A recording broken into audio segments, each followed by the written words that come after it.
السلام علیکم ورحمۃ اللہ وبرکاتہ۔ دوستو الحمدللہ ہمیں آپ کے کمنٹس کے ذریعے سے یہ جان کر خوشی ہو رہی ہے کہ آپ کو ہمارا جو پروگرام ہے وہ پسند آ رہا ہے۔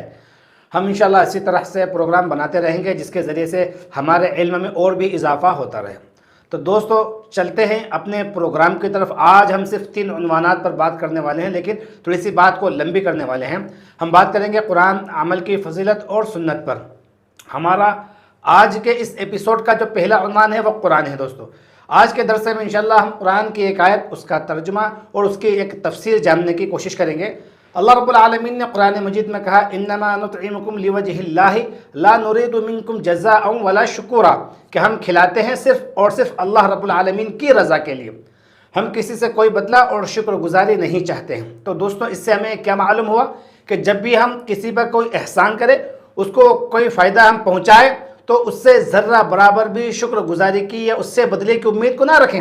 لیکن آج ہمارے یہاں کیا ہوتا ہے، اگر ہم کسی پر کچھ احسان کرتے ہیں اور جب وہ بدلے میں ہم سے بدسلوکی کرتا ہے تو ہم یہ سوچتے ہیں دوستوں کہ آئندہ اس کے ساتھ کبھی بھی احسان نہیں کروں گا، اس کے ساتھ کبھی بھی ایسا نہیں کروں گا، اس کو کبھی بھی نہیں دوں گا۔ نہیں دوستوں، اللہ رب العالمین نے اس سے منع کیا ہے، اور جو لوگ اللہ رب العالمین کے لیے خرچ کرتے ہیں انہیں کسی کی کوئی پرواہ نہیں ہوتی ہے۔ دوستو علامہ ابن تیمیہ رحمۃ اللہ علیہ نے فرمایا ہے اس آیت کی روشنی میں کہ جو اللہ رب العالمین کے لیے کھلانے کے بجائے کسی فقیر کو کچھ کھلاتا ہے اور اس سے دعا کا یا اس سے بدلے کا یا اس سے دعاؤں کا طلبگار ہوتا ہے تو وہ اس آیت سے نکل جاتا ہے۔ دوستو اس کا مطلب یہ ہے کہ وہ اللہ کے لیے کھلانے والا نہیں ہے۔ تو یاد رکھیے دوستو کہ ہمیں صرف اور صرف اللہ رب العالمین کے لیے ہی عمل کرنا ہے، جو بھی عمل کرے وہ صرف اللہ کے لیے کرے، اخلاص کے ساتھ کرے۔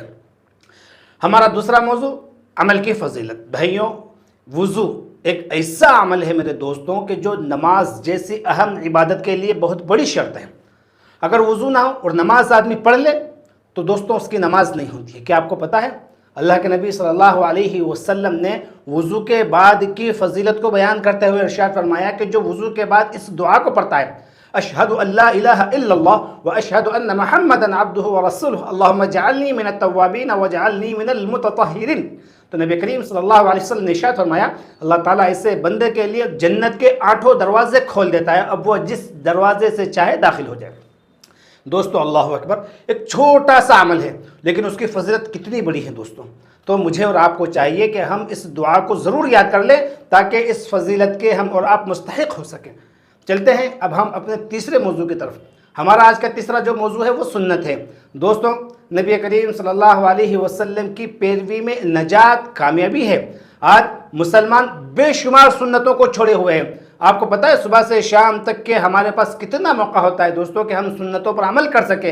ایک سنت جس کو آج مسلمانوں نے چھوڑ دیا، سب سے آسان سنت، وہ مسواک ہے دوستو۔ آپ کو پتہ ہے اللہ کے نبی صلی اللہ علیہ وسلم نے ارشاد فرمایا تھا اگر مجھے اپنی امت پر مشقت کا، تکلیف کا خوف نہ ہوتا تو میں انہیں ہر نماز کے ساتھ مسواک کرنے کا حکم دیتا۔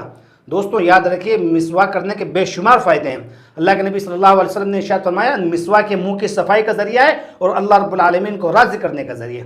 سوچئے دوستو ایک چھوٹا سا عمل ہے جو میرے اور آپ کے درمیان میں اگر ہو جائے تو اس سے ہمارا منہ بھی صاف ہوگا اور اللہ رب العالمین ہم سے راضی ہوگا اور ایک سنت زندہ ہوگی۔